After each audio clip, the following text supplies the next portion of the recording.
2 যোগ 2 কত? সবাই বলবেন 4। কিন্তু আপনাকে যদি বলা হয় 2 যোগ 2 22, তখন আপনার প্রতিক্রিয়া কি হবে? আপনি কিভাবে প্রমাণ করবেন যে আপনি সঠিক? 2 যোগ 2 4, 22 না? এই ভিডিওটি এরকমই একটি মজার কাহিনী নিয়ে নির্মিত। অঙ্ক পরীক্ষায় ফেল করার কারণে একটি ছেলে তার টিচারের কাছে কৈফিয়ত চাইতে আসে। ম্যাডাম তাকে বুঝিয়ে বলে, তুমি পরীক্ষার খাতায় ভুল উত্তর লিখেছ, 2 যোগ 2 4 হবে। কিন্তু ছেলেটি কোনোভাবেই মানতে পারে না তার উত্তর ভুল হয়েছে। তখন ম্যাডাম তাকে বোঝানোর জন্য বলে, দেখো আমার হাতে 2টি কলম আছে এবং সেখানে আরও 2টি কলম যোগ করলাম। এখন আমার হাতে মোট কয়টি কলম আছে? দুর্ভাগ্যবশত ছাত্রটি এখনও তার সিদ্ধান্তে অটল। সে রাগের মাথায় উত্তর দেয় 22টি। ম্যাডাম তাকে আরেকবার বোঝানোর চেষ্টা করলে ছেলেটি রাগের মাথায় ম্যাডামের কলমদানি ফেলে দিয়ে সেখান থেকে চলে যায়। পরের দিন ছেলেটির বাবা মা ম্যাডামের সাথে দেখা করতে আসে। ম্যাডাম মনে করেছিল ছাত্রটির বাবা মা হয়তো তার কাছে ছাত্রটির খারাপ ব্যবহারের জন্য ক্ষমা চাইতে এসেছে। তখন ছেলেটির মা ম্যাডামকে জিজ্ঞেস করে, আমার ছেলে এমন কি ভুল করেছিল যার জন্য তাকে পরীক্ষায় ফেল করিয়েছেন? ম্যাডাম ওই দিনের সমস্ত ঘটনা খুলে বলে। ম্যাডামের কথা শুনে ছেলেটির বাবা মায়ের চেহারা হঠাৎ করে ফ্যাকাশে হয়ে যায়। তখন ছেলেটির বাবা বলে ওঠে, আপনি কি বললেন? আপনার এত বড় দুঃসাহস হয় কিভাবে? আপনি আমার ছেলেকে ভুল প্রমাণিত করতে চান? এই কথা শুনে ম্যাডামের আক্কেল গরম হয়ে যায়। ম্যাডাম বুঝে যায় যে ছেলেটির বাবা মাও ছেলেটির মতোই গর্দভ, তাই সে তাদের সাথে কথা না বাড়িয়ে তাদেরকে চলে যেতে বলে। তারা চলে যাওয়ার আগে ম্যাডামকে হুমকি দিয়ে বলে তারা প্রিন্সিপালের কাছে কমপ্লেন করবে আর ম্যাডামের চাকরি খেয়ে দিবে। এই কথা শুনে ম্যাডাম ছেলেটির মাকে বলে, আমার মনে হয় আপনারা নিজেরাও জানেন না 2 যোগ 2 কত হয়।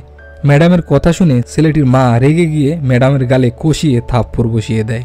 পরের দিন স্কুলের প্রিন্সিপাল ম্যাডামের সাথে দেখা করতে আসে। ম্যাডাম মনে মনে ভাবে প্রিন্সিপাল হয়তো ওই ছেলেটির বাবা মায়ের বিরুদ্ধে কোনো অ্যাকশন নেবে। কিন্তু প্রিন্সিপালের কথা শুনেই ম্যাডাম ব্যাককেল হয়ে যায়। প্রিন্সিপাল ম্যাডামকে ওই ছেলেটির বাবা মায়ের সাথে খারাপ ব্যবহার করার জন্য ক্ষমা চাইতে বলে। ম্যাডাম যতই বলার চেষ্টা করে, খারাপ ব্যবহার তারা আমার সাথে করেছে, ছেলেটির মা আমাকে চর মেরেছে, ক্ষমা চাইতে হলে তাদেরকে আমার কাছে ক্ষমা চাওয়া উচিত। প্রিন্সিপাল ম্যাডামের কাছে কথায় সুযোগ না পেয়ে সেখান থেকে রাগ করে চলে যায়। অন্যদিকে ছেলেটির বাবা মায়ের কাছে ম্যাডাম ক্ষমা না চাওয়ায় তারা জরুরি ভিত্তিতে অন্যান্য ছাত্রছাত্রীদের অভিভাবকদের নিয়ে আন্দোলন শুরু করে দেয়। সময়ের সাথে সাথে অবস্থা অনেক গুরুতর হতে থাকে। পরিস্থিতি স্বাভাবিক করার জন্য শহরের মেয়র সহ স্কুল কমিটি একটি মিটিং অ্যারেঞ্জ করে। মিটিংয়ে বোর্ড মেম্বাররা ম্যাডামকে ছেলেটির বাবা মায়ের কাছে ক্ষমা চাইতে বলে। ম্যাডাম বোর্ড মেম্বারদের বলে, আমি ছেলেটিকে এটা বোঝানোর চেষ্টা করেছি যে 2 যোগ 2 4 হয়, 22 না। এটা কি আমার অপরাধ? তখন বোর্ড মেম্বাররা বলে, আপনি কি প্রমাণ করতে পারবেন 2 যোগ 2 22 না? হতে পারে এই অঙ্কটির অনেকগুলো উত্তর আছে আর তার মধ্যে এটাও একটি উত্তর। ম্যাডাম তাদেরকে যতই বোঝানোর চেষ্টা করে যে 2 যোগ 2 কখনোই 22 হতে পারে না, এই অঙ্কের এক এবং একমাত্র উত্তর হচ্ছে 2 যোগ 2 4, তাই 22 হওয়ার কোনো প্রশ্নই আসে না।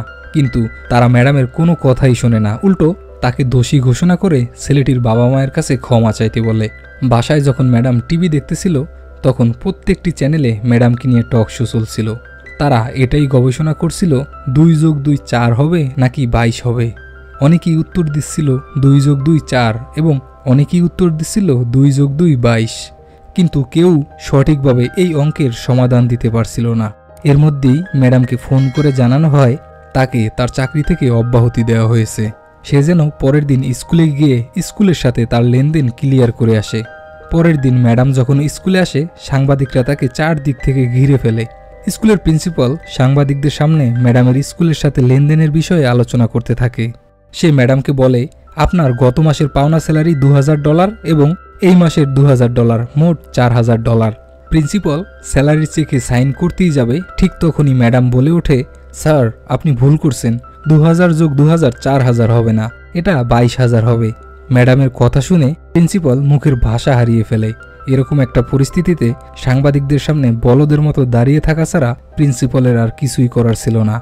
এবার আপনারাই বলুন তো, 2000 যোগ 2000 কত? 4000, 22000, 2 কোটি 2000 নাকি 2 কোটি 20 লাখ? আশা করি সবাই সঠিক উত্তরটি দিবেন। ধন্যবাদ সবাইকে। এই ভিডিওটি ভালো লাগলে চ্যানেলটি সাবস্ক্রাইব করুন আর লাইক দিয়ে কমেন্ট করে আমাদের পাশে থাকুন।